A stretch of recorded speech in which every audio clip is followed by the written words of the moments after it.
Real estate investment presentation, Buydown. Get ready because we're raising the stakes with real estate. Buydown, referencing Investopedia by Julia Kagan. Investopedia being a place you can go to look up investment-related terminology, continuing your research from there. A buydown is a mortgage financing technique with which the buyer attempts to obtain a lower interest rate for at least the first few years of the mortgage or possibly its entire life. So typically when you're looking at a buy down, you're looking at the lower rate possibly for a period of time. There are certain types of formats that you might see that would represent a buy down and those terms that you may want to then be familiar with.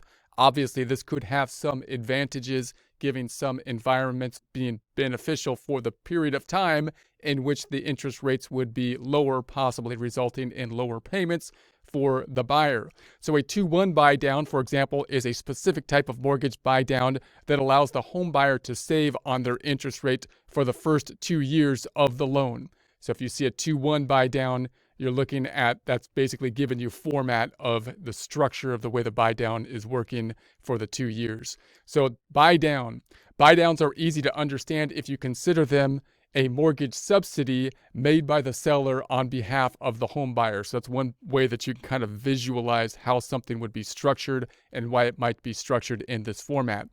So typically the seller contributes funds to an escrow account that subsidizes the loan during the first years, resulting in lower monthly payments on the mortgage. So that could result in the lower monthly payments. This lower payment allows the home buyer to qualify more easily for the mortgage, which of course would be one of the incentives or reasons for this type of structure.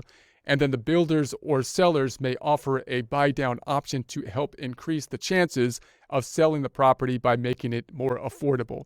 So it could be some kind of course, incentive in order to sell the property.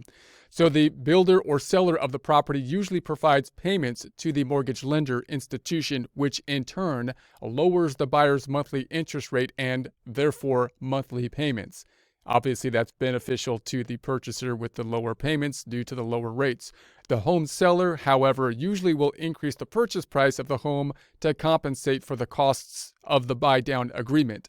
So typically over the life of it, then you would think it's going to basically work itself out, but it can be beneficial in those first 2 years for many, many different reasons for many different buyers who would like that lower price for the lower rates for that time frame, possibly having a situation where they think they're going to pay that lower rate up front and then possibly having increased income over the term of the loan. So it would be dependent on the circumstances as to how beneficial the buy down would be.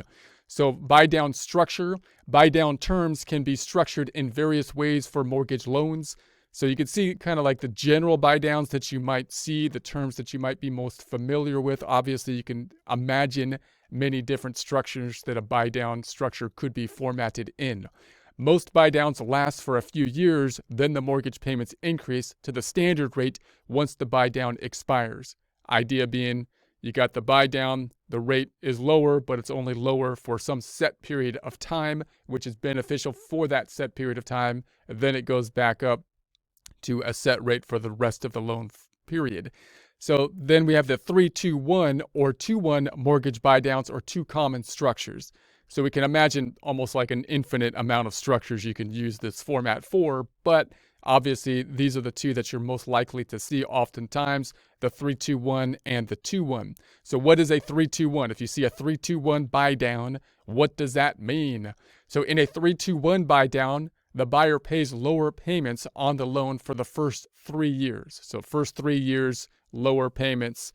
So for each of the first 3 years of the mortgage, the buyer interest rate would increase incrementally 1% annually. So you got the first 3 years, you got the lower interest rate on the first 3 years, but it's not fixed for those first 3 years.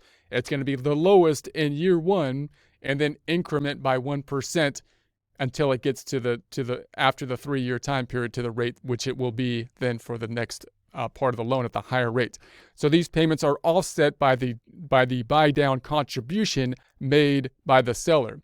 So let's take a look at an example. So for example, a home buyer who has received a 6.75 fixed interest rate on a $150,000 loan for 30 years would have lower payments in the first 3 years if we're looking at a 3-2-1 buy down, which would look something like this. They'd say in year one, they would pay 3.75, which lowered the rate of the fixed rate from 6.75 down by 3 to 3.75.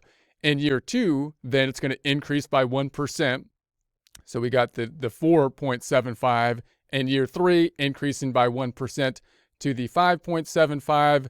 And then in the years following the first 3 years, their payment would increase to the standard rate of the 6.75. So now we're at the standard rate, which would be what would be used for the rest of the years of the loan. So while they receive savings from the lower interest rate in the first 3 years, the difference in the payments would have been made by the seller to the lender as a subsidy would be one structure that the reasoning or rationale that could take. How about a 2-1 buy down? The other format that we might see more commonly. A 2-1 buy down is a structure the same as the 3-2-1 buy down. However, its discount is only available for the first 2 years. So it looks something like this. So you would have a 2% interest rate deduction for the first year of the mortgage, then a 1% interest rate deduction for the second year of the mortgage. Similar kind of process. First year, you get the biggest kind of buy down on it, 2% buy down, then it's going to increase by 1, or you can think of it as 1% decrease from the actual rate for the rest of the term. And then your interest rate and your monthly payments would increase over time until your loan reaches its actual percentage rate, at which point then if it was fixed at that point in time, it would be the same after that point in time.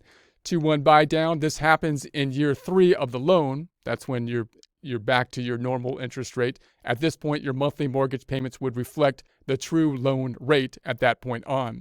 You would pay upfront for the 2-1 buy down at close, and theoretically, the money that you save over the first 2 years would cancel out that payment. 2-1 buy down pros and cons. So what are the pros and cons? Whether it makes sense to use a 2-1 buy down to purchase a home can depend on several things, including the amount of the mortgage, your initial interest rate. So there could be some, if you're negotiating between, a fixed rate or having this incentive or benefit for the 2 years, are there differences between the rates that could be offered? The amount you could save in interest over the initial loan term, and the estimated future income. So obviously, if you're in a situation where you would need the lower interest payments for the first 2 years, could be beneficial, and you expect to be in a better situation, shortly, then that could give you some relief of pressure during that time. So how long you plan to stay in the home also can play into the determining factor. So we have another situation where we're lowering the interest rate. So if we don't have a fixed rate throughout the entire loan, we got that situation where if you're going to sell the loan sooner, then you can kind of calculate, well, what would be my effective rate and so on. If you were to, you can look at your cash flows just like we've seen in the past and try to figure, okay, now I've got a lower rate for 2 years. What would happen if I plan on selling it in 5 years or something like that? And you got this kind of variable rate, but now you know what the variation is. It's not dependent on the market. You've gone into a contract and said that you're going to have the fixed variable rate, right? You can have it. It's not variable. It's not dependent on the market, but you got these different rates throughout the loan. So the pros on the interest savings, choosing a 2-1 buy down could save you money on the interest costs during the first 2 years of the mortgage. So obviously the interest being lower during that first time period, you've got the savings that would be involved there, and the time value of money having those payments happen at the beginning of the loan, which might be a time period which you're more tight on cash and are planning to be better on cash possibly after the 2 years maybe. So price reduction, if a seller is offering to pay something toward the buy down, then this could reduce the cost of buying the home. So if the seller is saying, hey, look, I'm trying to get incentives for people to get into the home, and they're basically contributing to do this as part of the incentive plan, then that could be a benefit for you. Ease into higher payments. If you're just starting your career and your income is expected to rise, then you may not have any issues with making higher mortgage payments over time. So if you have lesser income at that first level and you're expecting to be in a better situation 2 years from now, obviously you want to be careful with that because you don't know what's going to happen in 2 years from now.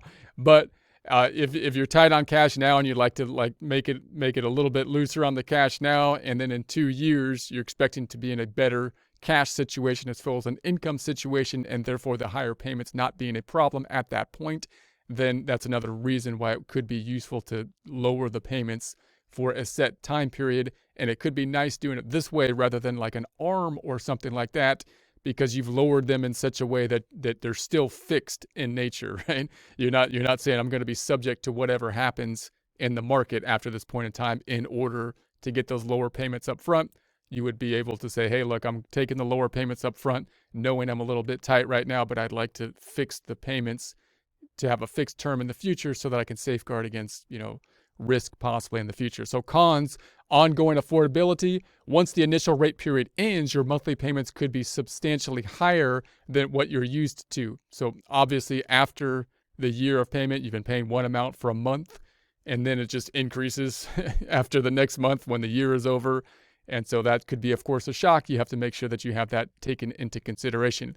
That could be problematic if your income has dropped since the purchasing of the home.